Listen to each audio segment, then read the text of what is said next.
Session. You'll need another session or not? Yeah. Okay.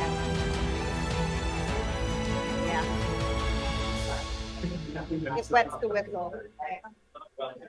Yeah, no, everyone needs to get the information.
Yeah, okay, he's there.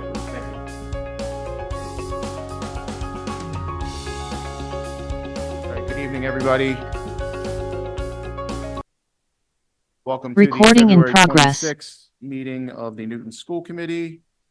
We have a relatively short agenda this evening, and then there will be a workshop session following for the committee and anyone else who wishes to attend.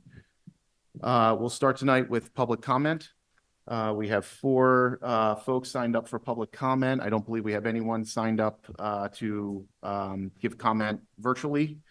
As a reminder, public comment is an opportunity to present your views and share your opinions with the school committee, but we will not be responding in real time in this room. You are welcome to follow up with any committee members. Our emails and phone numbers are all published on the school committee website. Each commenter will have 3 minutes. Emily Prenner will give you a 30-second warning when you're through 2.5 of those 3 minutes. Our first commenter is Ryan Normandin. And Elizabeth Ross Del Porto will be next.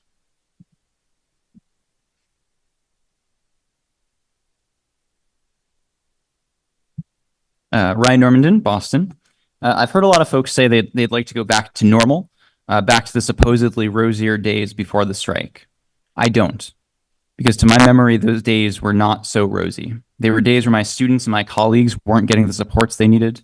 There were days where the question on everyone's mind was which people in which programs Mayor Fuller would cut next. There were days of distrust between educators and district leaders. Those are days I do not want to return. Instead, I want to dare to envision a tomorrow that is better. And thanks to the tireless advocacy of the educators in this city, we are closer to that day, but we're not there yet. Newton's educators continue to stand ready, as we always have, to work with district leaders and engage in true collaboration.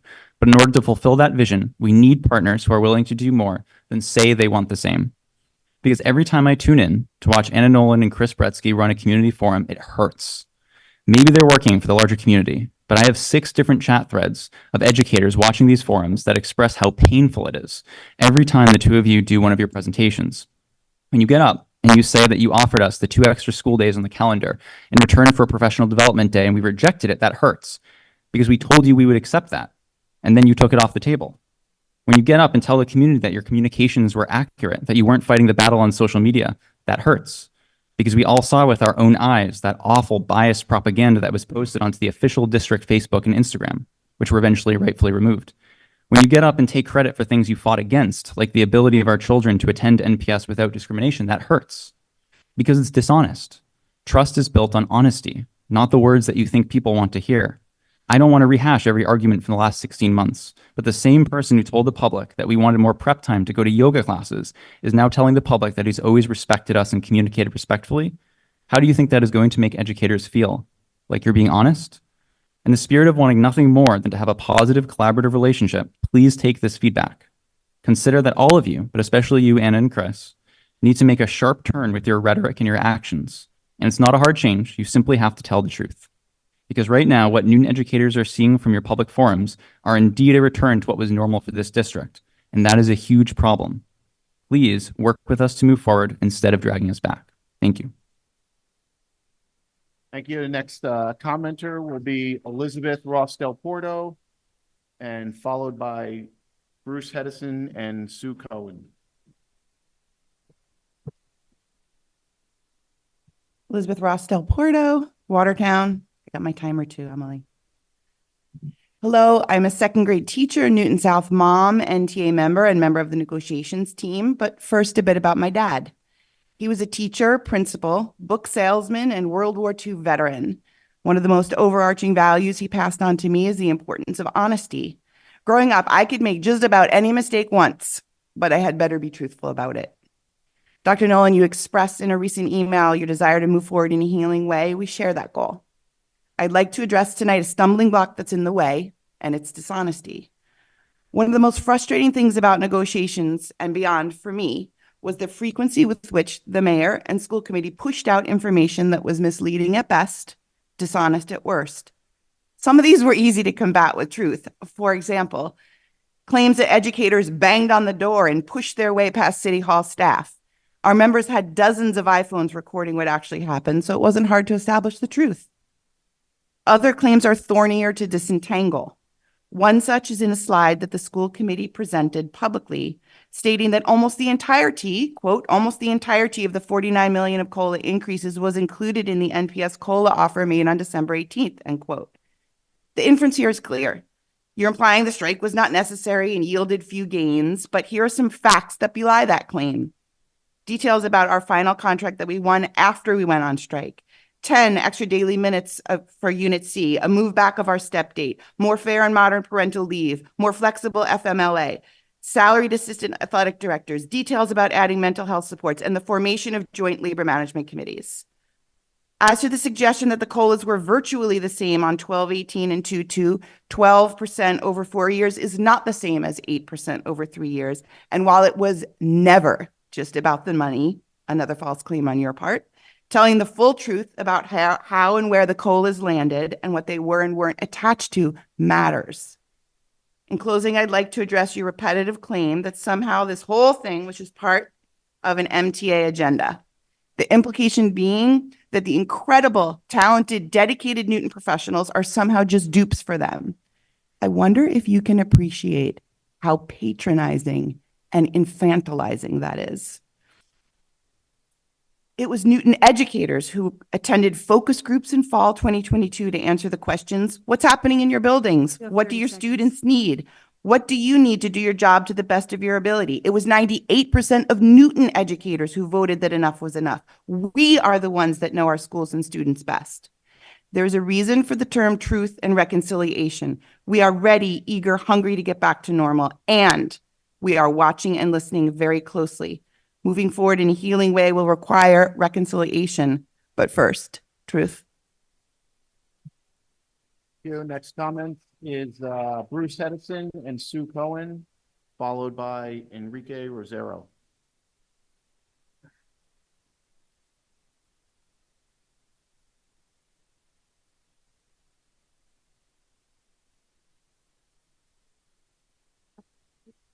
This one isn't down? They're all on. Okay, sorry. Okay, Susan Cohen, 124 Mount Vernon Street, Newton. Bruce Hedison, 207 Waverly Ave, Newton. For me, negotiations were very different this time. In my opinion, it was due to NPS's outside counsel, Valerio Dominello and Hillman. I've asked Bruce, in his role of union president, to describe how this firm approaches negotiations. Good evening. This is the first time I've addressed this board, and I appreciate the opportunity. I recently retired after 34 years as a classroom teacher and president of the Hudson Teachers Association. During those 3 decades, teaching in the same school district, in the years I've spent on the negotiations committee, there was only one time that I felt that the negotiation process was antagonistic, adverse, and contentious. That time was when the district hired a new law firm. Representing that firm was Miss Liz Valario. I have never felt so undervalued as an educator and so sad for my colleagues that I represent. The tenor of negotiations was like nothing we had ever experienced before with the school committee. This perception was that we were not professionals. This was the first and last time both sides ended up in separate rooms with no direct dialogue between the parties. It was the longest period of time I've spent on a contract, and I felt both sides left the experience empty, drained, and deflated. Emotions that do not serve to make a school system better. After that experience, school management and the association moved forward with contract negotiations differently. We did so without the district's attorney in the room. We embraced IBB, interest-based bargaining. We are all in the same room together, working collaboratively with respect and professionalism. Moving forward, I hope that Newton will consider doing the same and realize that the staff of Newton Public Schools are not the villains, but the backbone of an exceptional educational system. The negotiations process does not have to be combative when we recognize that all decisions made are in the best interest of the children we serve. Sometimes that fact is lost on the professionals that we hire to represent us for any of these processes. 30 Thank you. seconds. While outside counsel has historically been used by Newton school committees, this is the first time that negotiations took such an aggressive, punitive turn. This cannot happen again. The school committee must thoroughly vet any outside counsel they plan to hire so that both sides, in partnership, begin and end negotiations with the same goal, to settle a contract that supports the academic, social, and emotional needs of all students and provides all staff and the superintendent with the tools and finances needed to continue providing the educational opportunities expected in a premier school system. Thank you so much. Your time is Thank up. you. Thank you. Our last commenter this evening is Enrique Rosero. Good evening, Enrique Rosero, 19 Garland, Newton, parent of a Brown middle schooler, representing only myself and my family. Committee members, you've recognized both that trust has been lost and that the community needs to heal. I'm speaking about the need to first take responsibility in order to move on. In your February 8 meeting, you gave yourself props, shout outs, and congratulations for a great job. Most dissonant was the prior chair, who's now absent now, who just before moving to reapprove the contract, she said, and quote, "Here, here, kudos to you, and a job well done to all of us." You don't get credit for putting out fires that you started. If I had presided over a year of botched negotiations that resulted in a painful strike, I wouldn't have the goal to celebrate. I would feel ashamed of the decisions and actions that led to the impasse. Such failures of leadership used to result in resignation of our board members. You've lost face, but you don't even feel embarrassed for the dereliction of duties we entrusted you with. Elected officials should feel accountable to the public, but you seem oblivious to the rebuke. My sense of honor will prompt me at least to apologize and make amends, if not resign. There won't be healing until you take full responsibility for watching idle while fundings were cut, for embarking on a strategy that hoped to bully the union into the last best offer, for allowing the lines of communication to break, for dismissing a parade of educators, parents, and students that beg you to reconsider before the strike began, for vilifying educators, for dismissing their claims, for engaging the lawyer that you just spoke about, for presiding over this historical debacle. There won't be healing until you show meaningful contrition. For my part, I will also take responsibility for my shortcomings. I, like many parents, wasn't paying enough attention.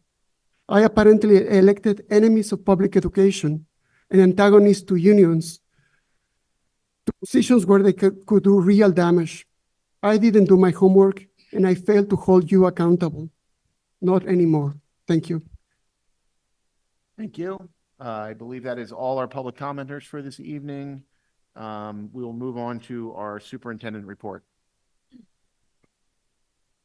So I'm saving all my superintendent report for next Monday, which we have our regular meeting. So we'll just move on to McKibben.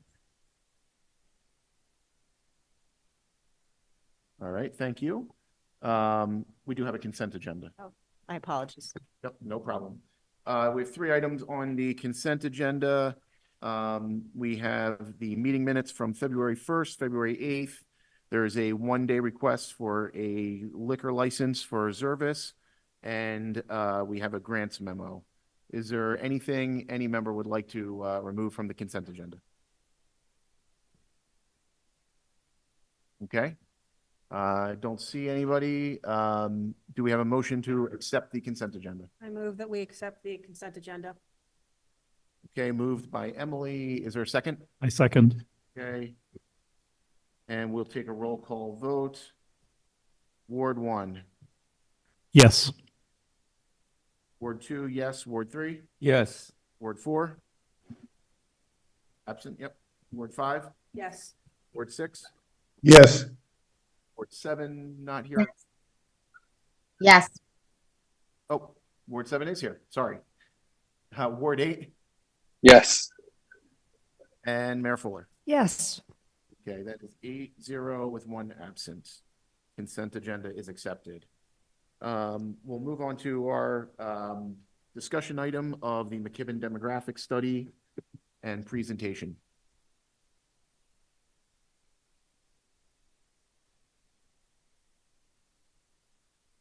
So we have 2 guest presenters this evening, Jerome McKibben and Matt Cropper.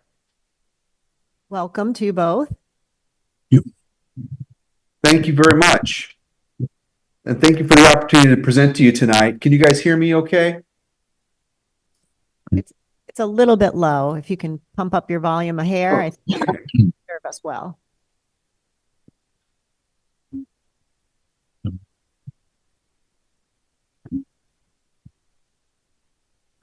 Okay, does that sound better?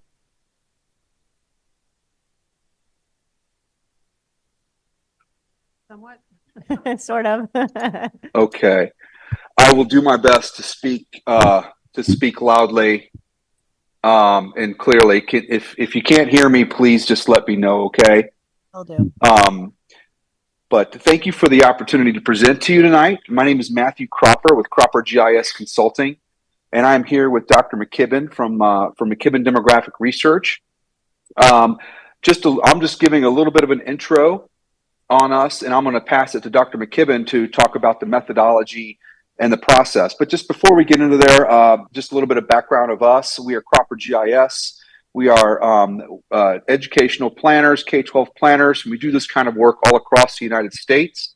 Have done work in Newton and as well as other districts in Massachusetts, as well as across the United States. And this is just the type of work that we specialize in: demographic study work, facility planning, and that type of thing. I'm Matthew Cropper, over 23 years experience in doing this, and I'm a geographer. My background is in mapping, and so we do a lot of work in providing data, and I also have demographers on staff that have specialties and educational backgrounds in demography. Dr. McKibben is with us as well, and he has a PhD in demography and has done this for many years, and is definitely one of the best in the business at doing small area forecasting work. And he is the demographer who worked on this particular study. So we were hired by the school district to help facilitate and manage this demographic study. We were tasked to develop a population forecast. Our process and methodology, we actually do a population study that prior to an enrollment study. And so our belief is that in order to understand what's going to happen to enrollment, you have to understand what's happening to all of the population throughout the school district. And so we do a pop forecast to preface this, and that helps drive an enrollment forecast. Ultimately, The results of the demographic study result in a enrollment forecast for the next 10 years for every school by grade. And in part of that, in coming to that, we do a lot of analysis of current and past demographic dynamics and trends, and that results in this forecast. And finally, all of our results and our findings get put into a report, which we have delivered to the school district. So with that said, I'm going to hand it over, get right to it, hand it over to Dr. McKibben, and he can take it from here. Thank you very much, Matthew. Can everybody hear me? Am I coming through, or we're still having sound problems? I hear you fine. Okay, I'll take that as a way. Yep. Thank you, Matthew. One thing I want to go into before I go to the forecast results, and that's a very key point. These are forecasts, they're not projections. Two different things. A projection is where you take a past trend, usually year-to-year survivorship, second, third to fourth, over a 5-year period, create an algorithm, and literally project into the future. Quick, simple, easy, cheap, and until about the mid-1990s, all you had in the way of enrollment research. The problem with the projection is they're almost never correct, because the only way a projection can be correct is that what's happened the last 5 years replicates itself over the next 5 or 10. And I'm sure none of us here want to see the last 5 years again, anytime in our lifetimes. So cohort survival or projection method was never very accurate, and COVID pretty much put the death knell in it. These are a forecast, the two-step procedures. Matthew mentioned we do a population forecast with total population 0 to 4, 85 plus. Build a fertility and mortality migration model specific to each one of the elementary attendance areas and your buffer zones. With Matt's help with his geocoding, we can superimpose your boundaries on 2020 census geography, pull all the results, and come up with a unique demographic profile of what the dynamics are for each one of your elementary attendance areas, and in this case, buffer areas as well. Get a hold of local data from the city, the state, Census Bureau, Internal Revenue Service, anything we lay our hands on, and we use that to build the fertility, mortality, migration model. And there's based on your own demographic information dynamics. We don't use nationwide trends. We don't use regional, state. Everything's built specific to Newton Public Schools and their attendance area. Our base data, 2020 census, and age-specific fertility, age-specific mortality, and age-specific migration rates for each of the district, the attendance areas. And we correlate that with your changes by grade on the historical enrollment. Next slide, please. Okay, now anytime you're doing a forecast, you have to have assumptions. These are broad socioeconomic, demographic parameters, so to speak, we use when we're building our models. I don't want to go through all of them, but I want to go through the big three. And these are the three that's going to have the greatest probability of error. If there's going to be an error in the forecast, the population side, it's going to come from one of these three assumptions most likely. And the first one, of course, is B. The 30-year fixed rate stays between 5.5 and 7.5% for the life of the forecast. This morning, it was about 6.9. Why is that important? It drives your housing market. All right. There's a bit of a generational thing here, too. Those of us who remember the 70s, 80s, and 90s, when the 30-year fix was 8, 10, 12%, 6.9 still sounds pretty good. Youngsters today, and anybody in the age of 40, has seen nothing but 3, 3.5, and 4 over the last 10 years. And you got to remember, in the last 2 years, something's happened that's never happened before in U.S. history. The 30-year fixed mortgage rate doubled in 2 years. Went from 3.5 to almost 7. Okay. That's really having an impact on the housing market.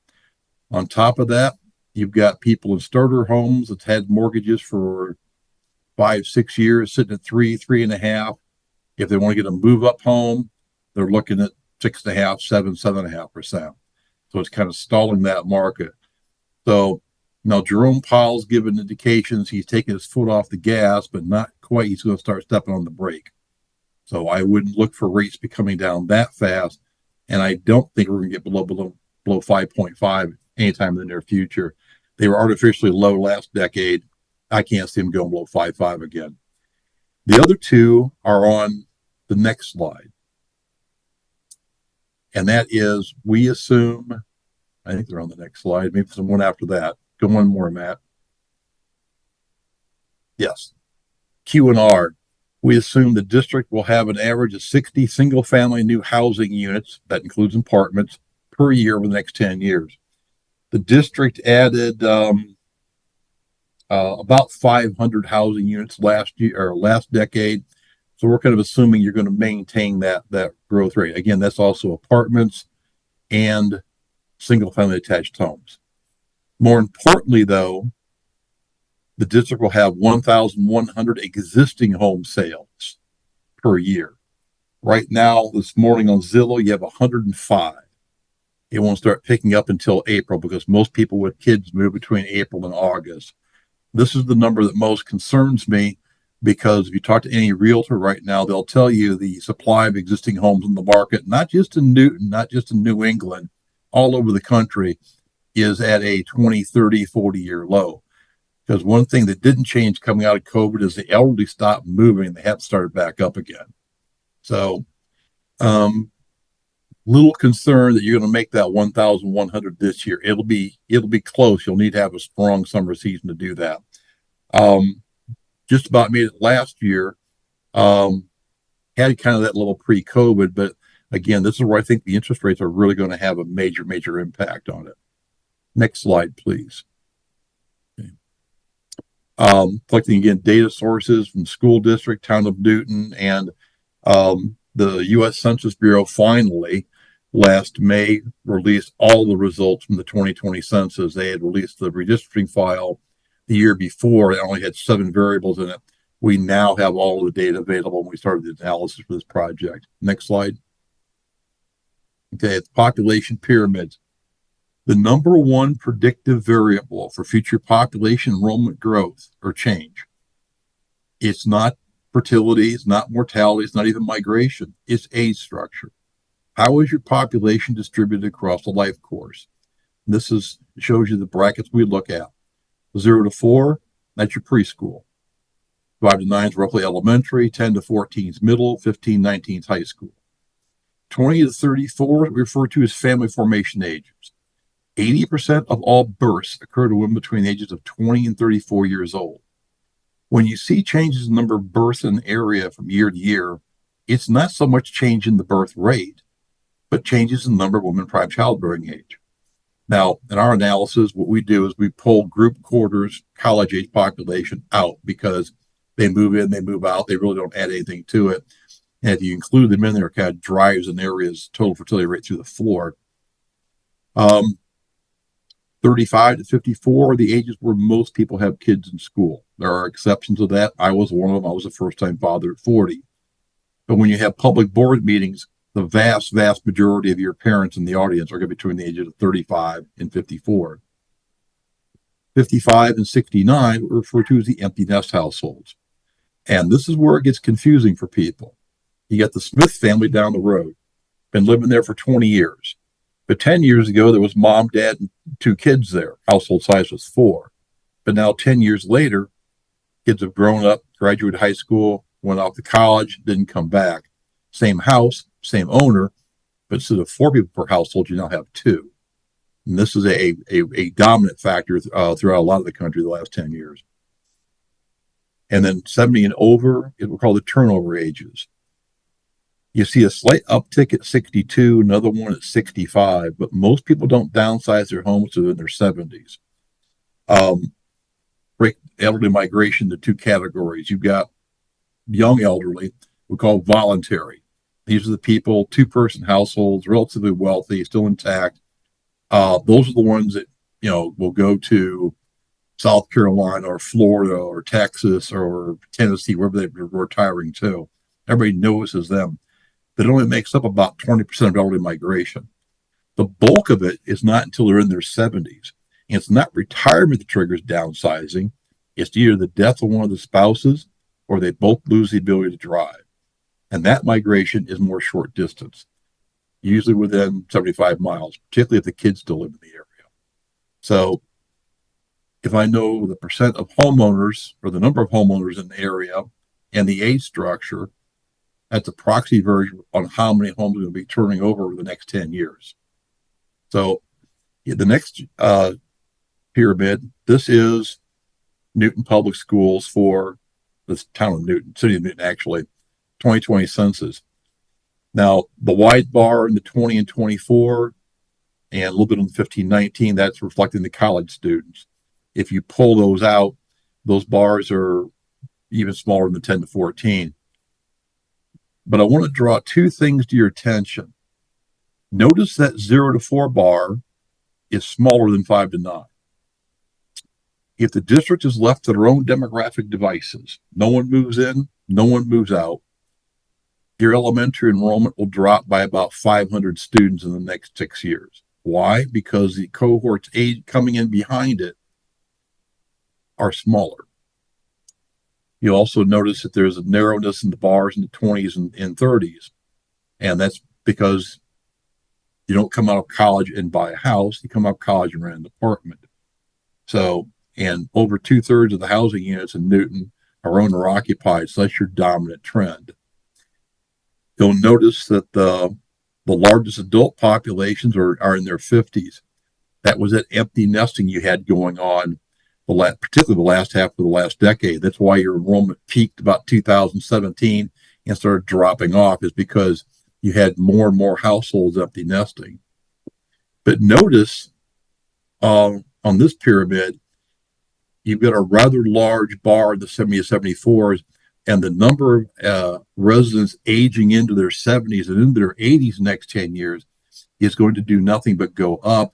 And not only will it go up, the rate of that increase of households over 70 is going to be going up faster than your number of empty nesters. So the turnover will become the prominent driving demographic factor, not empty nesting going forward. Now, again, this is the district level, and it varies from attendance area to attendance area, which is why we put a pop pyramid in each one. And I'll give you two examples how this would variate. Matt, if we'll bring the next slide up. This is for Lincoln. And we put Lincoln there because Lincoln has one of the highest proportions of rental housing units of all your attendance areas. Consequently, that's why you've got a large number between 25 and 39, okay? And mostly the pillar. But notice that even though you have all those women in prime childbearing age, you don't see a whole lot of 0 to 4 and 5 to 9. Again, household size, a lot of young professionals. So it really doesn't have a big impact. It's just that's where the young people are going to live. The next slide, however, you look at Memorial. This is the attendance area that has the highest proportion of home ownership rates. Renters move an average every 2 years. Homeowners move an average every 14 years. And again, that hourglass figure is a dead giveaway for suburban home ownership areas. And you'll notice here that there's a rather drastic deficit in the 0 to 4. So this area, unless there's building going on, you're going to see a reduction in enrollment unless a lot of these homes start turning over at a high enough number. 5, 6, 10, 12 a year won't get it done. We're looking at it's got to be 40 or 50 a year. Bringing in young families with school age and, more importantly, preschool age kids to build that cohort back up. So that's one of the reasons why you had a transition the last decade. Okay, you had large cohorts with preschool kids aging in and a lot of growth and migration. Okay, now they're aging out. And when I keep using the term empty nest, and let me expand that for the definition. We tend to think of empty nest as the day the last kid graduates high school. But you can also be empty nest of preschool and elementary, preschool, elementary, and middle school. There's a lot of housing units in your district that have school-age kids in them, but they're middle school or high school. There's not going to be more elementary coming out of there, and there's sure not going to be any more preschoolers. So the full impact of those housing units is set and will decline until that household, the homeowner, moves out and lets a new young household move in. And that's probably not for 10 or 15 years down the line if the parents are in the late 40s and early 50s. Next slide. Looking at the high school characteristics, and we put this up for two reasons, is to kind of show how different each one of your attendance areas are at. Now, the district average is 2.61 people per household, and varies greatly. You've got 282 going down to 244. On a real crude level of measurement, don't take it too far, but if a traditional household, mom, dad, whatever the point is kids. So the changes you see in household may only be like 0.05 or 0.04 difference. When you multiply that times the number of households, most of that difference is going to be under 18 population.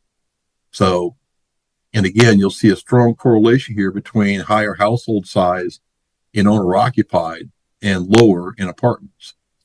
Only a third of the housing units have under 18 population. That includes preschoolers. That's about normal for a suburban school district. There's no school districts in the U.S. left where households with school-age kids make up a majority. Last one was in Utah about 20 years ago. But so 33 is about the normal. Next slide, Matthew.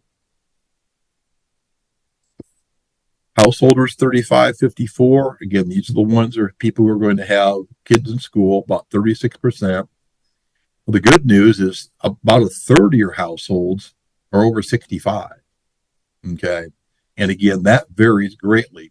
Bowen a high of 40, and you've got Underwood at 27. There's a great variation here. Burr at 24. And then also correlate that with home ownership rates. Again, it's about 70% for district average, but ranging anywhere from 81, 82%, all the way down to 56. So there's a wide range in there.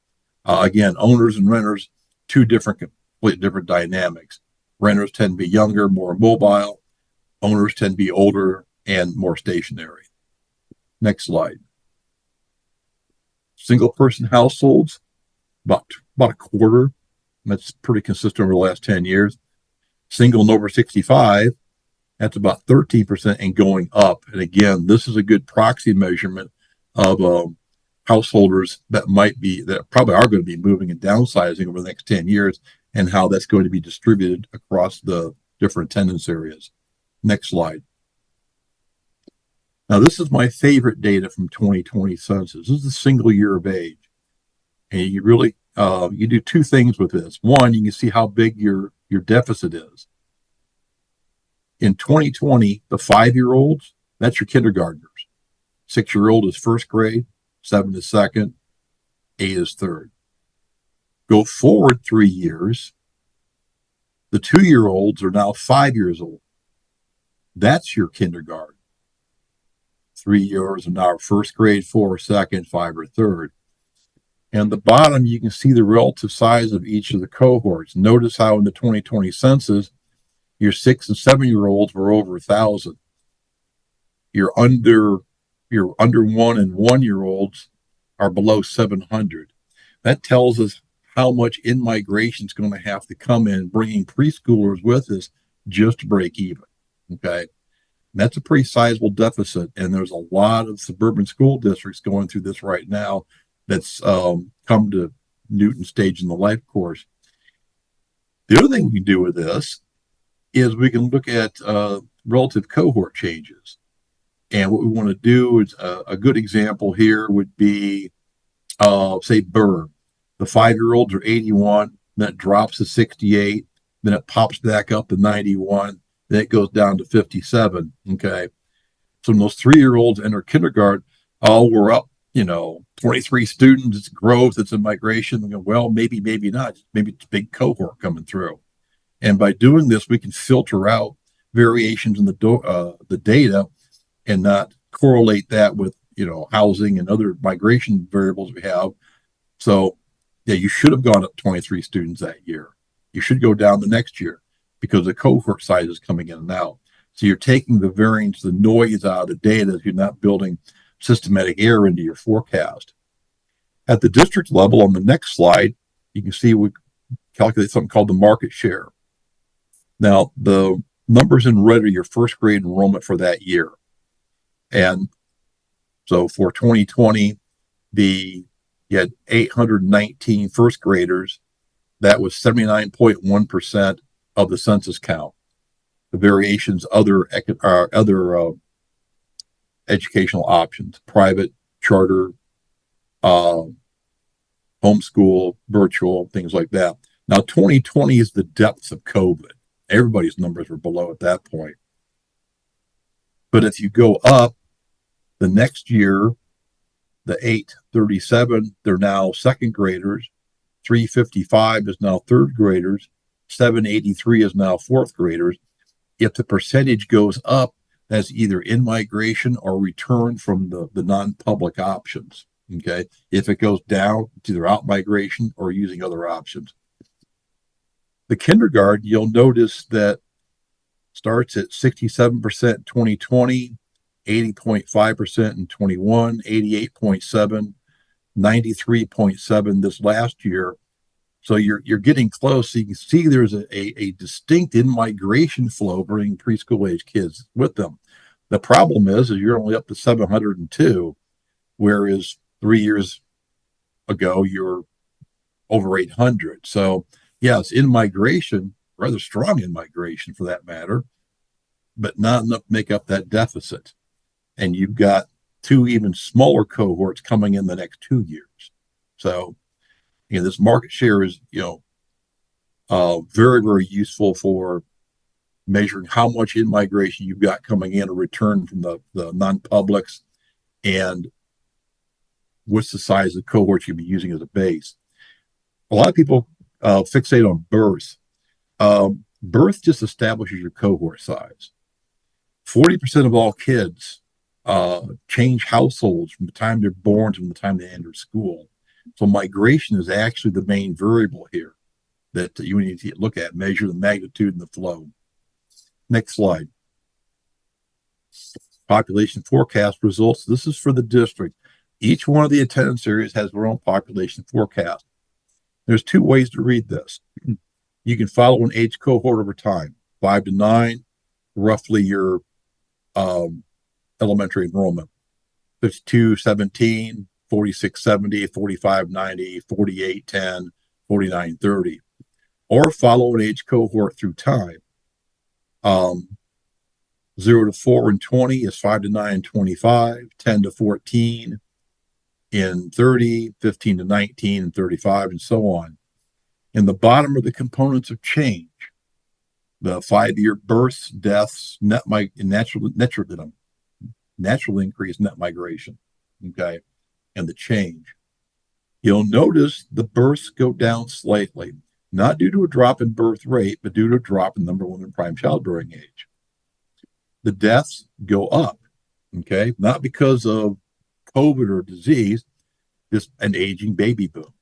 As you can see from your median age, 41 going up to 42, still an aging process. Natural increase, you're going to have more deaths than births.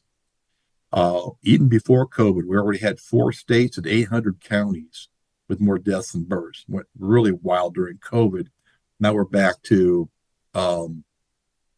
pre-COVID trends. And we'll probably pick up a couple more states this decade and at least about 300 or 400 more counties. And 3 of the 4 counties or states that have more deaths than births are in New England. Net migration, wow, 1460 sounds low for a 5-year period. That's because it's net. Number of people moving in versus minus number of people moving out. Your biggest in migration flows are people 28 to 44 years old, bring 0 to 9-year-olds with them. Your biggest out migration flows are your resident 18 to 22-year-olds, taking the college students out, and people over the age of 70. Okay. And the net migration actually stays pretty consistent over the years. Your over 70 will become a greater proportion of your out migration flow, and your 18 or 28 to 44 become a greater proportion of in-migration flow. That's also size continues to drop.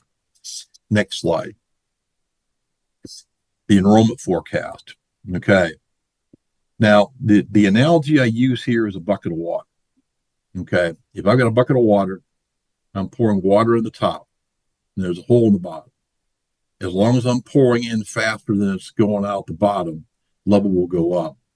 But if for some reason the hole in the bottom gets bigger and it's going out faster than I'm pouring in, even if I keep pouring at the same rate, level will drop. Enrollment works the same way. What's the size of the 12th grade cohorts graduating out versus the size of the K and the ones coming in on the fundamental level? So there's a wave going through your enrollment data right now. You've got over the past, most of the last 7 years, 12th grade classes approaching 1,000. Again, because of smaller cohorts aging through. Notice I've got your K and ones going up slightly as you're going to have more and more households turning over, bringing school age kids. But it's still smaller than your 12th grade going out. There's not enough intervening migration in intervening ages to balance it. So basically, it's a decline in enrollment till about the end of the decade. After 2030, then it's going to be the cohorts will rebalance out. You start seeing some growth afterwards. The peak of the baby boom is 67 this year. The front end of it's 77. If you go forward 10 years, and Newton's in the same boat, peak of the baby boom is 77, and the front end is 87. They're either going to be starting dying or downsizing, one of the two. So the alternative is you're going to have new young households move in. Okay.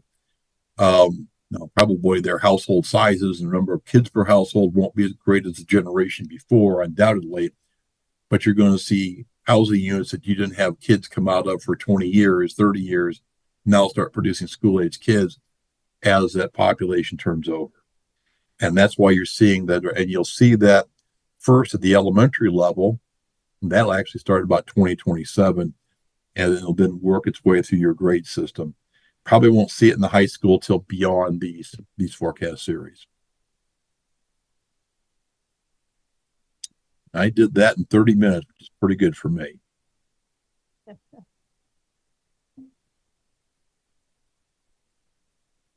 So that's the end. We do have other slides and other supplemental data. We also have the report with us. We'd be happy to answer any questions that you have at this time. Okay, thank you for all that presentation. I'll open up to the members now for questions.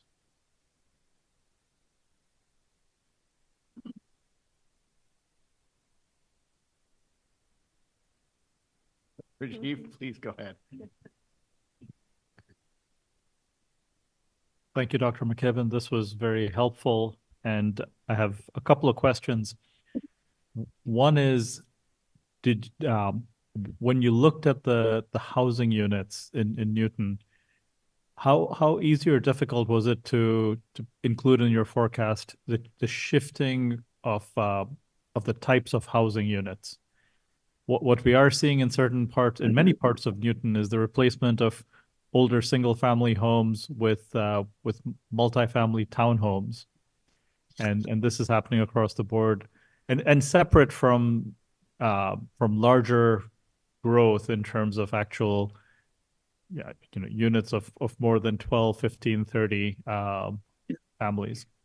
Which is the same thing we're seeing, in Andover, Wellesley, Needham, a lot of your neighbors. That's the backbone of new home construction, or new housing unit construction, I should say, in New England. Land costs are the big reason for that. That's mostly going to be the 50s. Doesn't help much on the price, though. It's still pretty expensive. The newer rent and owner units. So that's where most of your 50 is going to come from annually. Tear down, rebuild. Your town tracks that very well, by the way, I might add.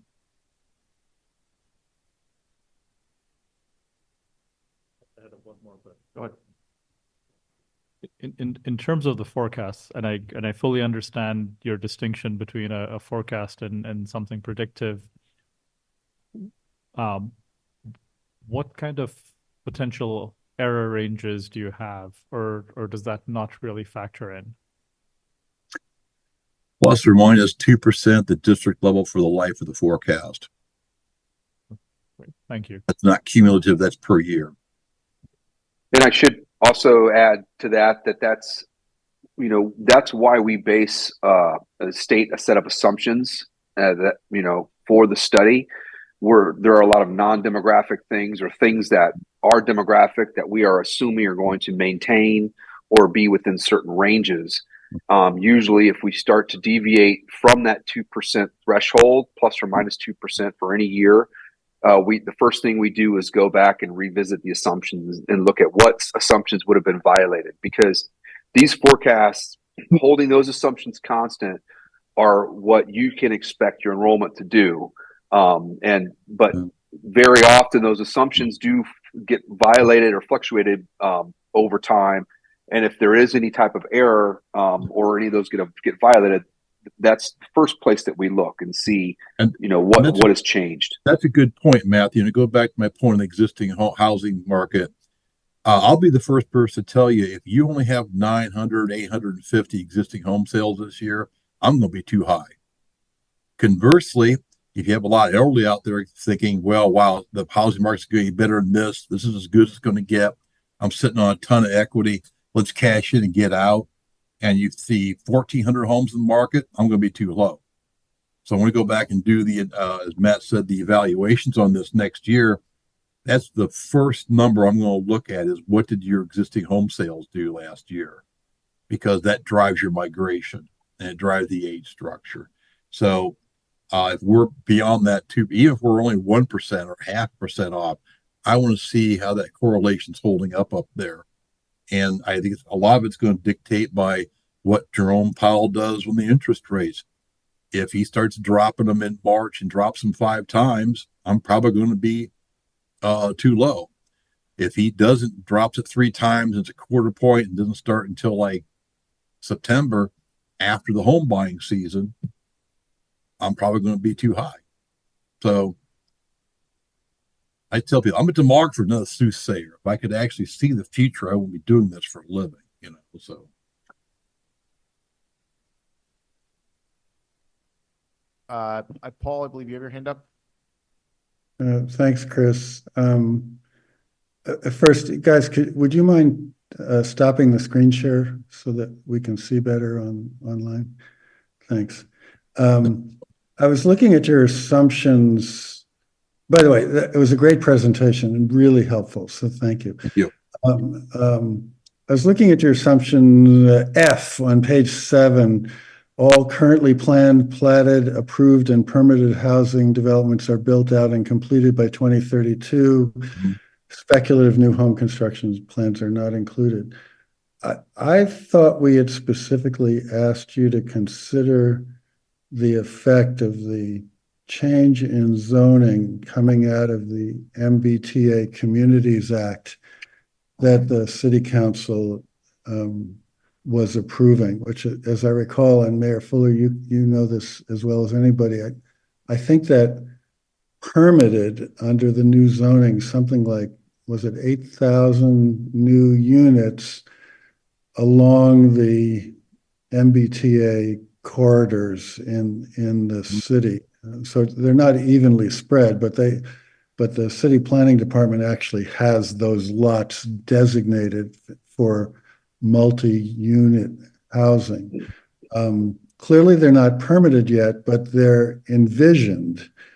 And I know we don't know how quickly that build out will occur, but there's a pretty strong belief and premise in the city and by the state legislature that the build out will occur over some period of time. But it looks like your methodology doesn't count anything related to that change in zoning.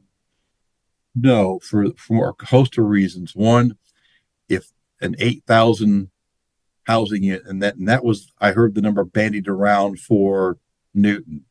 I've heard it bandied around for all the MBTA building projects all through the metropolitan area is supposed to be 1,000 or 8,000. It kind of goes back and forth. but say it was Newton, that would represent a 25% increase in housing stock. Right. Okay. Not even Texas pulls that off.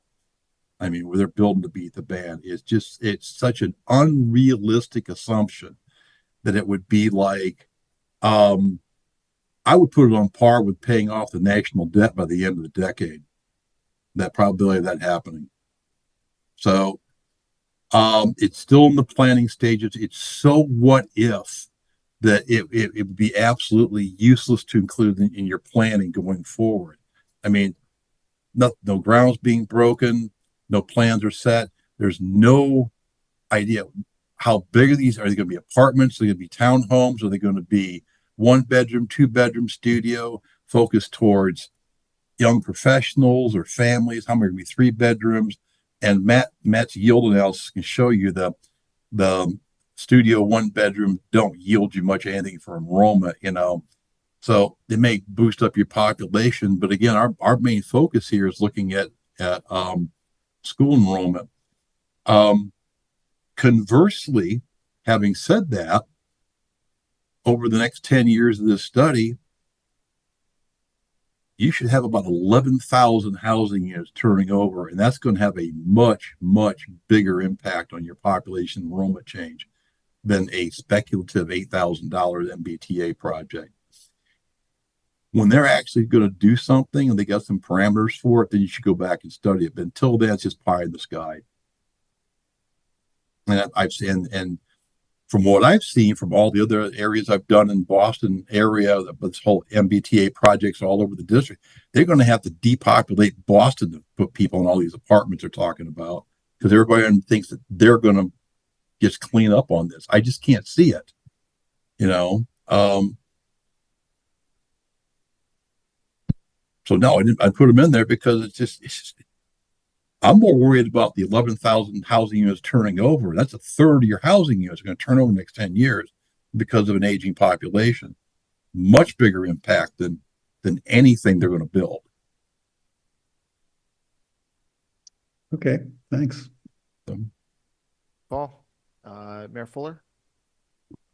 Paul asked about what I was going to ask about, and what I think part of our responsibility is to look very closely, in a way, quarter by quarter, but certainly by year. And since this passed in December, January was not an exciting month for people coming in and even beginning to explore, but interest rates are so high, and construction costs are high, and land costs are high. So I think the focus on what happens to interest rates is a really big deal here in Newton. And I don't know, Bill, by the way, good to see you again. I do know, and I'll get the exact data for you, Bill. 2023, I believe they were individual home sales were down by over 100 compared to the year before. We went 600 down to 500 approximately. And again, I attribute that to the financial conditions and interest rates in particular. People who have mortgages with low interest rates really aren't moving right now, even if they would prefer to, because the new mortgage rates are just so much, they're double what people are experiencing.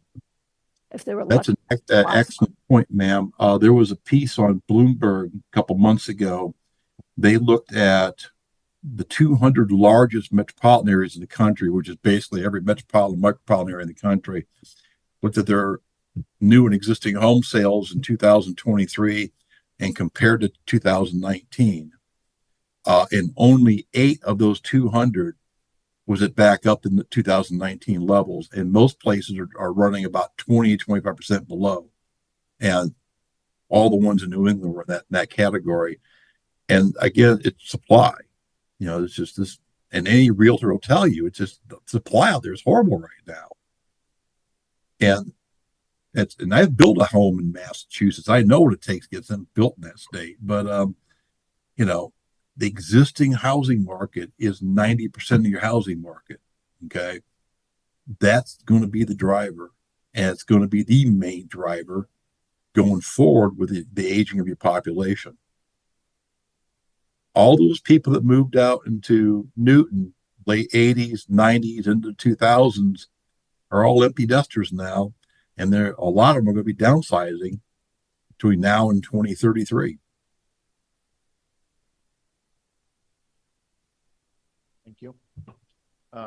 Ping, go ahead. Well, thank you very much for this presentation. And I have to admit that with so much data and my eyesight is not great enough to catch all the detailed numbers. But more important, there are a lot of data to understand. So I might ask some questions which probably would not be very well informed, but let me try. First, I was a little bit interested to see that you're talking about the gender. And I try to understand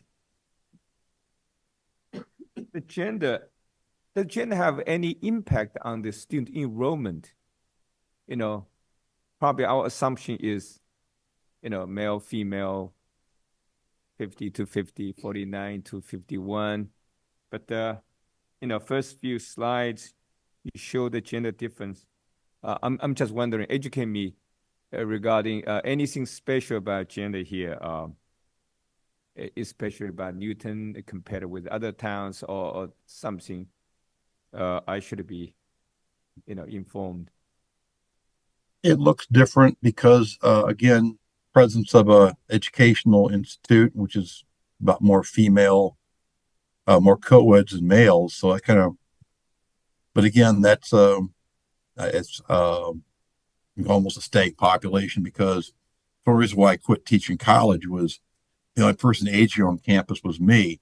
That population stays 18 to 23, 24 years old. It keeps rolling over. There's more females than males. That's about the only outlier you got there.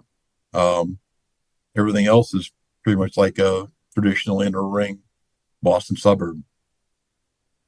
And also, like Dr. McKibben said earlier, gender is a very important part of studying age structure, because looking at the number of females and in that prime fertility age and how that compares from attendance area to attendance area, how that looks for the whole district, and seeing how that distribution compares to other age cohorts, and giving us indicators for both male and female when you start looking at population aging and turnover and empty nesting, and where communities and where different areas of the district are in that life cycle of age, you know, an age structure. That's just a critical part in understanding what's going to happen with the school age population and enrollment in children. Thanks. Okay, yeah, I could see this sociological implications, and probably especially in some urban areas when there are more, I don't know, dropout of the male students in certain very disadvantaged communities. Of course, I'm not well educated on that. Also, I appreciate that those assumptions. I think that's very meaningful. Have those assumptions, you know, put at the very front, so we understand, you know, this is a kind of situation where you're doing your forecasting. There could be some extraordinary things, of course, like what happened in past years, and put an impact on your forecasting. Now, one thing I thought about, you know, I came from China. So about 5-6 years ago, or probably about 10 years ago, Newton attracted quite some families from China, and mostly China. I think some other East Asian countries, and that trend slowed down for past few years, especially COVID-19, but also Chinese government has some policy to kind of restrict this kind of outflow of the, families. So I don't know if that could have any impact on the your forecasting, or even thinking about the immigrant families from other parts of the world. And Newton probably will not attract a lot of immigrant families from the South America, for obvious reasons. So I'm just curious about what's your take on that? Well, you're correct. Chinese immigration has dropped dramatically since 2015 for a host of reasons. It's been replaced a lot by Vietnamese, Malaysian, and also the shift towards not so much East Asian, but South Asian, Bangladeshi, Pakistani, Indian. They, however, have not gone in they've gone large numbers other parts of the country, less in New England, and haven't moved out into the Newton area yet, although you will see a transformation is trickling in.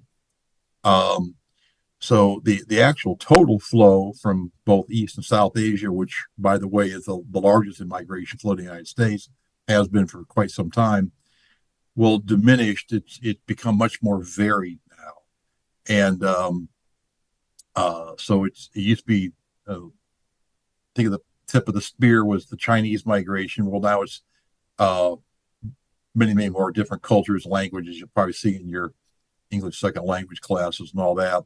So it's a more diversified migration flow, and probably no noticeable. But again, that's going to go into politics, and hopefully we'll know better a year from now what our general foreign immigration policy is going to be. But you're right; it's much greater flow in New England out of East and South Asia. Actually, the second flow to New England is actually the Caribbean area, and then Central and South America probably running third. And isn't it? I think it's important to note too, Jerry, that most migration into the district is coming from really shorter distance. When you look at people that come to Newton from out of district, or people that are migrating in, usually it's communities, counties, towns, real close. The migration, within 25 miles. When we look at migration trends, people think coming from all over the place, and they are coming from all over the place. But the further you get out, the smaller that number gets. Yeah. And most of those migration numbers in and out are traveling shorter distance, just to neighboring communities and things like that. And that's in Newton, and that's also what we see in other migration statistics across the United States.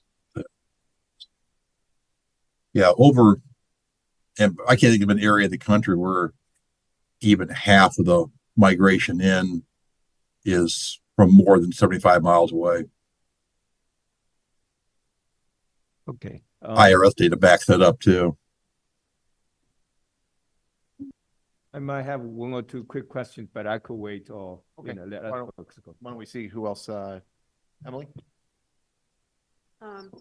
First of all, like others have said, thank you so much for the detailed report and the information. It was a great presentation, so thank you very much. My question was actually about the MBTA, so that got answered. But I just want to add one quick thing to the conversation that you just had in answer to on Pink's question, which is we also get people coming in and it's stopped for a while for obvious political reasons, where professors would be coming in and renting for a couple of years, 2 or 3 years at most, and then they would return to their home country. So you also have interesting patterns in the elementary schools in particular, of students coming in for 1 or 2 years and then leaving. Yeah. But I can attest from my days from when I was a professor that those of us in academia have notoriously low fertility rates, far lower than the regular population. So your visiting scholars bring if they're going to come for a year or two on a assistantship or Fulbright or something like that, bring the family with them. You're going to have a very, very varied clientele. It's going to, which actually, helps make your school district much more interesting than a lot of some of those we're looking at that don't have that cross-cultural variety in their student body, if it is just temporarily. Thank you. Barry, please go ahead. Yeah, hi, thanks for the report. Question regarding private school data.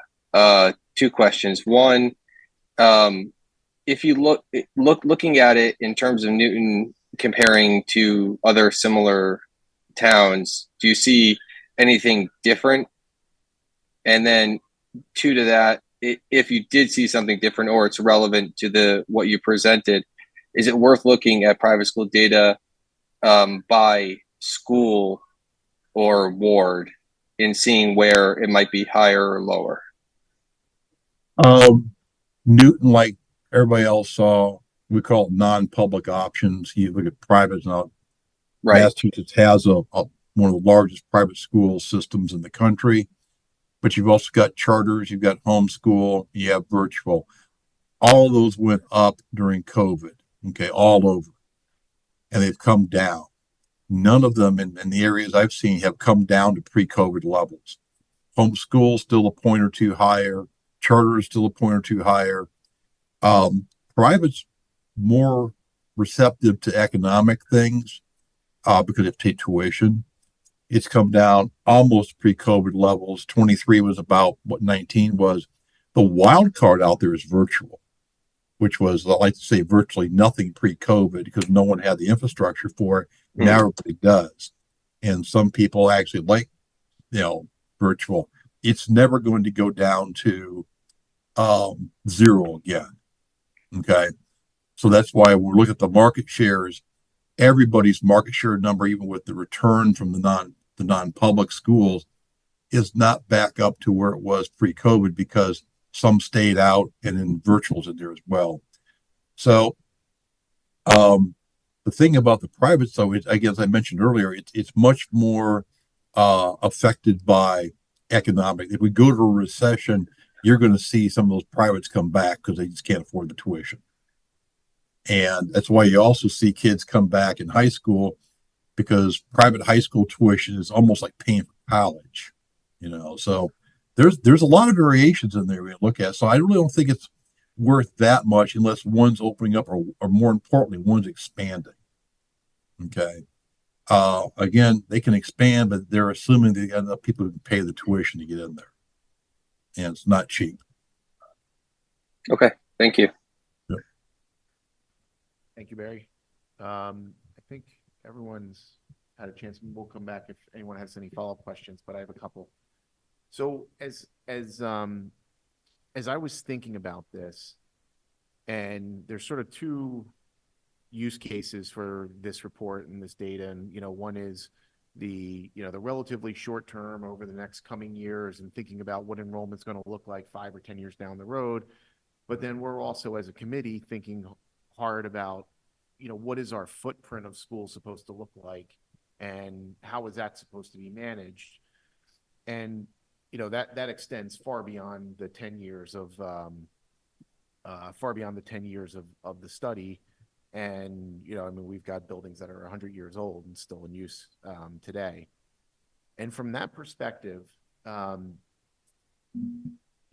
sort of think about it as the housing stock in Newton has, the city's been pretty much fully developed for decades.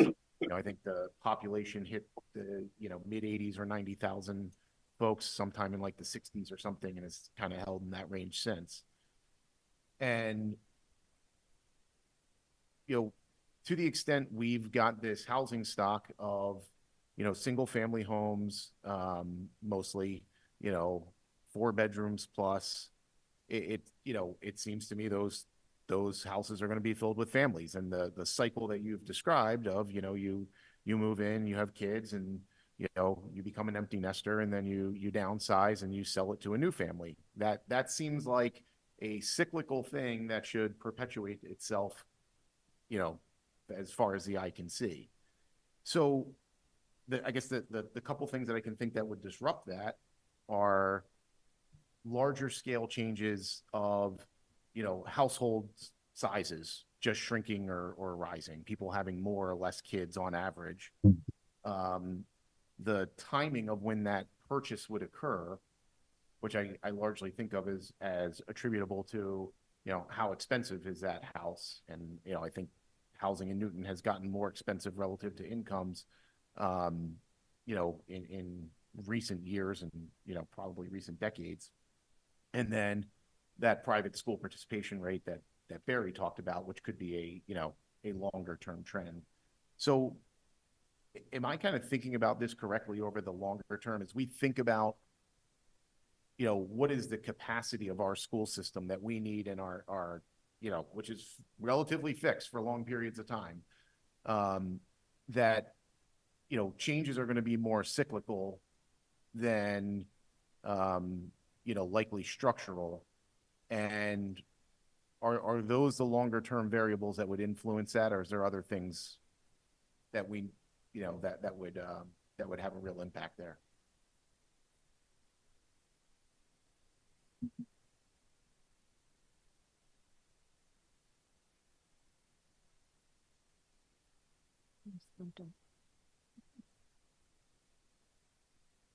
This thing on? Jerry, did you hear the question? I didn't hear the question. Could just can you repeat the question? I know that. Yeah, so I'll try to make it as concise as I can. Because we're thinking about, can you hear me now? By the way, I can hear you. Okay, because we're thinking about, you know, very long-term decision making regarding our infrastructure and the, sort of the capacity of the school system, not for just the next 5 or 10 years, but, you know, for really decades and generations. It seems to me, given that, you know, Newton has been a relatively fully developed city, so to speak, for decades, that our housing stock has been kind of fixed, and it's largely single family homes, and it's largely, you know, kind of 4-bedroom plus type homes. I heard all that. I just didn't hear the question. Oh, I'm sorry. Okay, well, good. You can, I'm glad I don't have to repeat it. My question was, from a very long-term perspective, am I thinking about that correctly? Number one, that, you know, there will be more cyclical changes than there will likely be structural changes to our population and our school population. And are the variables I'm thinking about correct that will be the drivers over that very long term would be things like longer term changes in household size, the relative affordability of homes, relative to income levels in the area, which would maybe indicate folks would be moving into those homes later in their lives when their children are older, and that might impact the timing of when that child enters Newton Public Schools. And then that private school participation rate that Barry just talked about, which could have a longer term trend. So those are sort of the 3 questions I have. Actually, that was 9, but I'll try to get them all. Go down the line. First off, there's no such thing as affordable housing anywhere in New England. So that's just takes care of that right there. Surprisingly, Newton was one of the very few areas in the United States, and I'm talking very few, that saw an increase in average household size in the last 10 years. The U.S. dropped, the state dropped, the region, most school districts. My favorite stats from the 2020 census, we only grew by 22 million people last year. Second slowest growth rate since, or the slowest growth rate since the 30s. But during the same decade nationwide, the under 18 population dropped by 1 million, while the total population went up by 22. There's your macro trend. Newton was not one of them. Your under 18 population actually went up by 200. And your household size went up by almost 1.1 person per household. That's how strong your in-migration flow was, particularly in the part of the decade. Now, again, you have higher rates now for private, the virtual, and the charter, and all that good stuff. But you're absolutely right. It's the cyclical changes are going to be the driver there. Additional new home construction, or economic downturn, or whatever, that'll tweak the trend. But it goes back to my old analogy about demography versus the economy. Jerome Powell speaks, doesn't speak, rates go up, all that. It zips around all over the place. Demography, like a super tanker.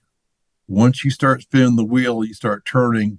It takes about 5 miles to start turning. But once you start turning, you just can't whip that wheel back around, go the other direction.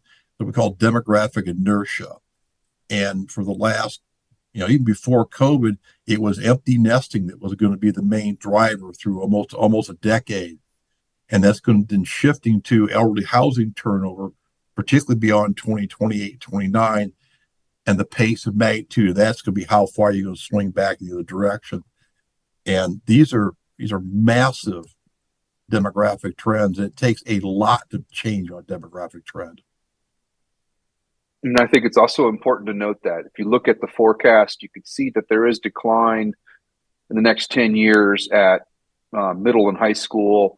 Your elementary drops, but then it actually ticks back up. And so that's at the end of this forecast. So it's very likely that after this 10-year period that you'll see that increase in your elementary start to show up in your middle and your high schools in the next 15 to 15 years, 5 years after this, or 10 years after this forecast period.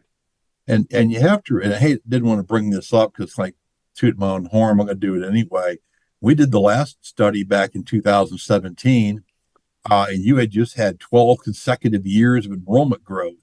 And we said, no, it's all over. And this is before COVID. You're hitting the peak, and now you're going to start going down. Everybody thought we were nuts, COVID just made it worse, okay? But that was amplifying an already existing demographic trend. How do we know that? We saw the age structure of your population. You had so much empty nesting going on the next, in this case, 7 years, and it did. And then COVID just amplified it, So now they're starting to come back, but that trend's still at work and will be for another 5 years yet. Now, what proportion of your households are empty nesting? What proportion are turning over? Which ones are getting new young households? What's your apartment occupancy rate? These all play interaction. The pace and magnitude of them dictate what impact it has from year to year. And so you brought up the other question I had, which was as we see more new construction of multifamily in the city, which I think we all expect given the zoning changes, it may provide different opportunities for folks to downsize that didn't previously exist, or at least didn't previously exist in the same magnitude. Mm-hmm. Would you say that would likely hasten some of the downsizing of folks moving from the empty nest into that into that transitional period? It should, except what's going to happen is what happened up in Andover when they did the same thing. Because I've been touting this for years. We just didn't build elder housing in this country. Now it's come back to haunt us. Well, Andover actually went out and did something about it. The problem is it was such a shortage that most of the people who moved into this nice new elder housing didn't live in Andover. They came from the surrounding communities. So there's such a shortage of it. So if you build it, yeah, you'll fill it up. It's just only if you restrict it to Newton residents is it going to have the desired effect, but you can't do that, So, but right now there's just such a dire shortage of good, decent elder housing, and it's, there's as many different flavors of it. It's not just retirement communities or downsize or active living. You need it by social economic status, mobility, household size, things like that, making sure it's locked in over 55 and no unders and all that. There's needs to be a lot of different types of over 55 or elder housing. you know, and right now there's such a shortage of it, you'd get people from all over moving into it. Okay, thank you. Ping, I think you had a follow-up you wanted to ask? Thank you. I'm not quite sure if these two questions will be directly related to the this forecasting, but let me just throw the question and to see if whether you guys are ready to answer. First question, a little bit counterintuitive, which I heard a couple of times, that even though Newton has new housing development, but some people say does not mean that more families with kids will move in. Part of our argument, if I remember correctly, is that it's too expensive for some families with kids to move in, you know, multi-million dollars for some townhouses or apartment.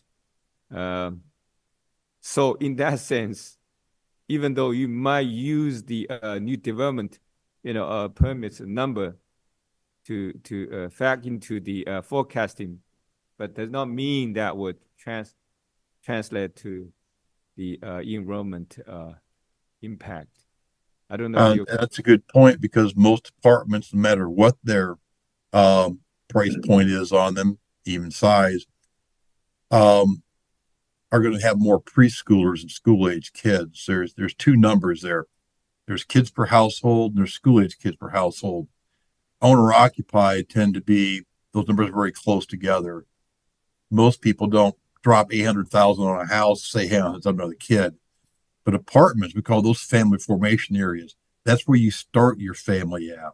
So if you do see kids in these apartments, the vast majority of them are preschoolers. Now, most people don't want to raise their kids in an apartment. Most apartments aren't built to have large numbers of kids in them. So they're looking for some place to move out to, single family attached home or someplace bigger. So they may have been 1 or 2 year old in the apartment. They're probably gone by age 5, 6, or 7 in many cases. Even in New England, where people tend to stay in housing or rental property longer than the rest of the country because of housing prices, they still eventually tend to move out. Another question, interesting. During the past few weeks, when you probably heard that Newton had teacher strike, and someone threw numbers say Newton only has about 20% of families have the public school kids. And I asked around to see where was the source of this statement, and no one could confirm. And I guess you guys are really experts on all these data. So so I don't know if you have any sense, the so-called 20% families, only 20% family have public school kids. So what do you think? That doesn't sound too unrealistic to me. 33% have under 18. If you look at the 5 to 17-year-old or 18-year-old population, that's running about 26%. 20 might be a hair low. 22, I would probably agree with, but down somewhere in the mid to low 20s, that doesn't surprise me at all. Because the key terms there are public school age kids. Well, that takes out all the preschoolers and all of the non-public. So, yeah, about I'd say 22 wouldn't surprise me. I don't know what their source is, but 20 is maybe a shade too low, but not that much.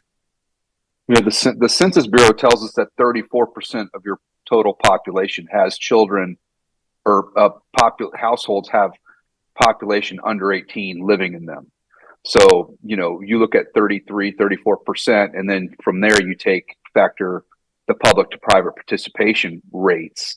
Then that's where we think 20% is probably, yeah, and then preschool too. So 20%, I agree with Dr. McKim. I think it's a little low, probably somewhere closer to 23, 25 or somewhere around there. But yeah, you're definitely, the majority of your population does not have, households don't have population with people under 18 in them. Probably Okay. school districts have such a hard time getting bonds through. They're outnumbered 2-1 from the onset. That's just a problem all over the country right now. Okay. Thank you. Thank you, Paul. Thanks, Chris. Apologies in advance if this seems like a rather sharp question, but as I recall, several meetings ago, we added funds to this contract to ask for an explicit analysis of the potential of the MBTA Communities Act in terms of increasing the number of dwelling units with school-age kids in the city, and specifically asked that consultation be made with the city planning department to look at those plots of land that would now be allowed to be built as multi-unit housing along the MBTA rights of way and the like. And my question is this: at the time, Liam, I thought, jokingly suggested that there would be that you would conclude no impact from all that. And I guess my question is, did you conclude no impact before you talked to the city planning department or after? Matt, you got your student yields? Yeah, I do. Yeah. There, I have the reports. Okay. And that's where the answer to that comes from. What'd you come up with for student yields in those apartments? Looking at multifamily apartments, the K-12 yield of a 0.28. We sampled units, developments across the district. Looked at a couple. We looked at a multifamily development in Williams area, and then one in Lincoln Elliott. And in both of them, there was about 0.28, 0.25 to 0.28 students per unit coming out of those developments. Where we look at single family, it's been somewhere between 0.4 to 0.6.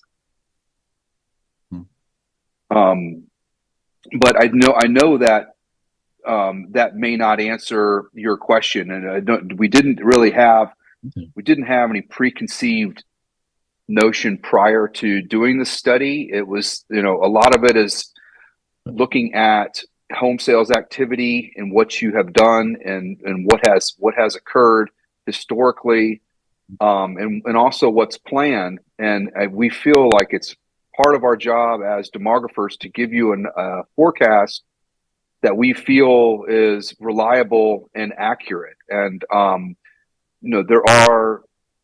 we always come across planned developments and comprehensive plans that identify numbers of units that are planned.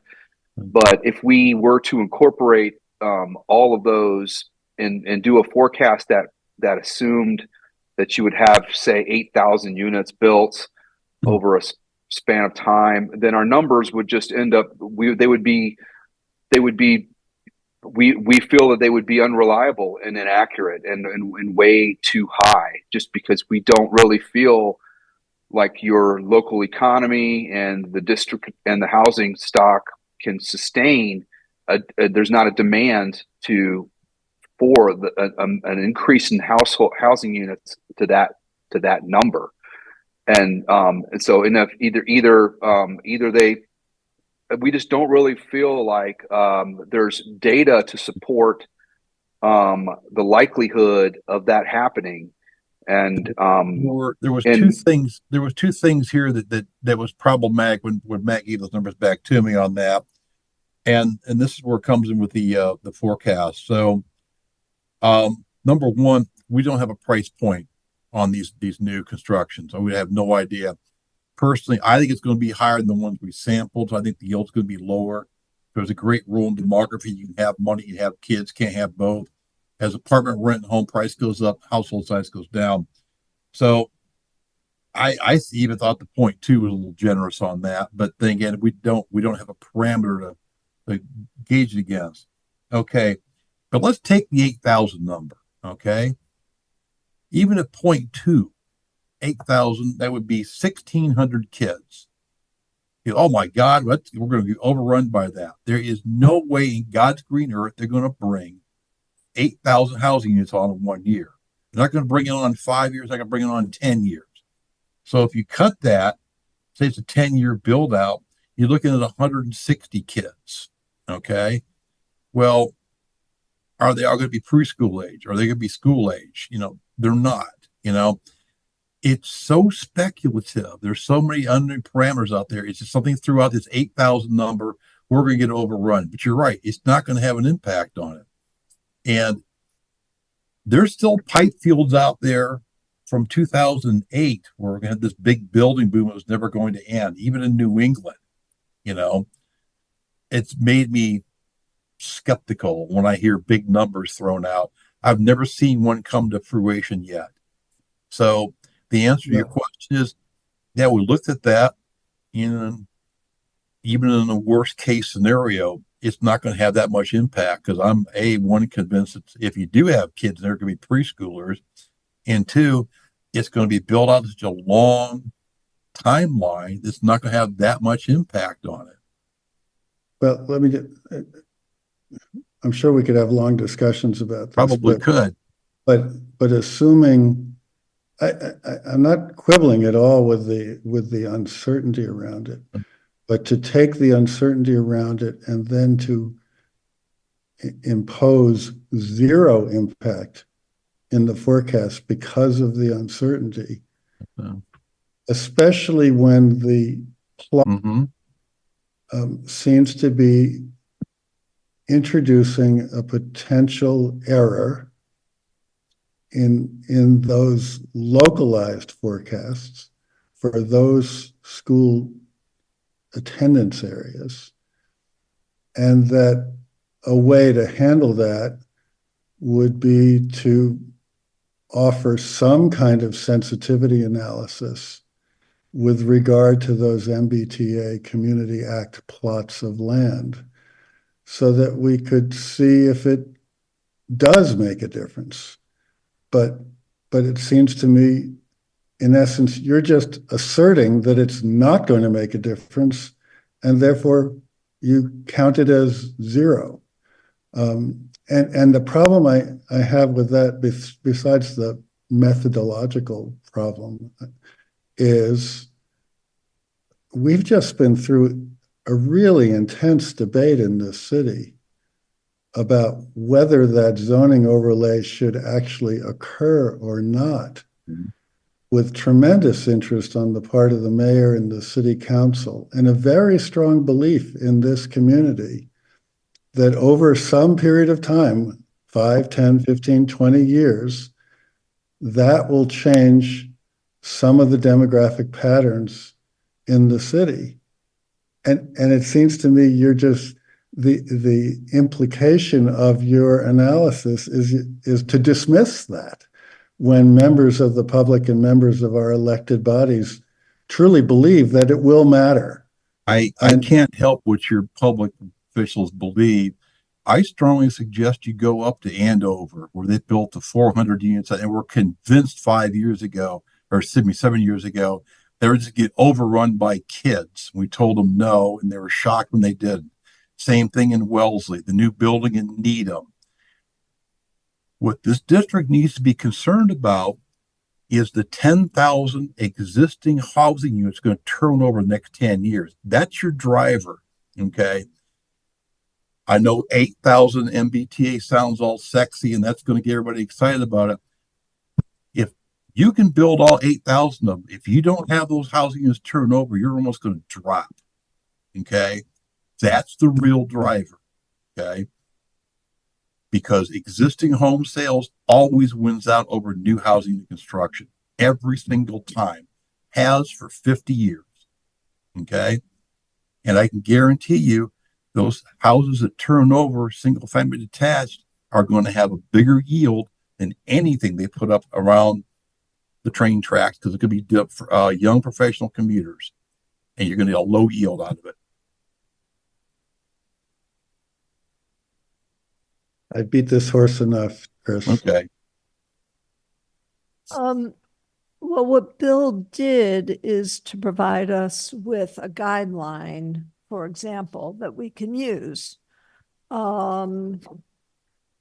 If these, given our land costs here, they're likely to be more likely than not, the market rate units will be higher-ish rather than lower-ish.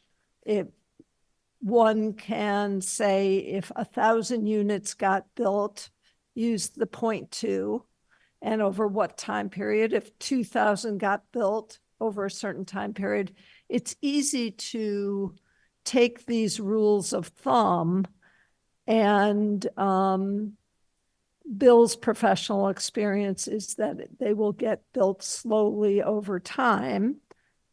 People could have different opinions on that, but we can, it's an easy and useful exercise to say, let's do some imagining. We've got the data and we can apply it. We know where the MBTA communities, it's 6 village centers that are included in this, in the December decision-making. And a bunch of those units, we've got a sense of what could be built by right. So it's doable. I think it's just important to, you can do that exercise to determine, to ballpark estimate how many kids may come out of developments if that number builds out. But it's also important to understand equate that to putting deposits into your checking account. You also have to factor in where the withdrawals are happening. And so it's taken that net, and that's what the demographers do, is they're looking at in-migration from housing, but then on top of that, they're looking at out-migration, aging, and empty nesting, and those dynamics that are happening. So there's a balance, and sort of there's pushes and pulls that are happening in your population that are raising that bucket of water that Dr. McKibben was talking about. So you could certainly take like a 0.2 factor, 0.25, and look at, apply it to units over time and get an estimate of how many units may come online. But just be cautious that that's really just putting into the deposits and not take into account the whole picture of other areas where you're losing enrollment and aging, and where it's leveling off and washing each other out.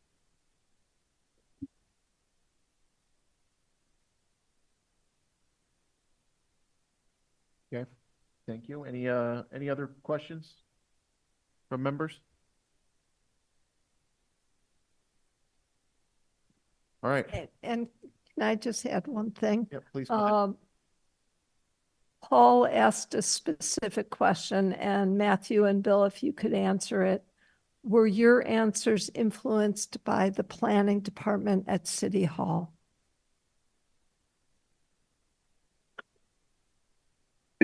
Yes, we had data and information from them, and in addition to looking at other sources of information. So yes, information on housing from local agencies did have an effect, and it was something that we studied and looked at.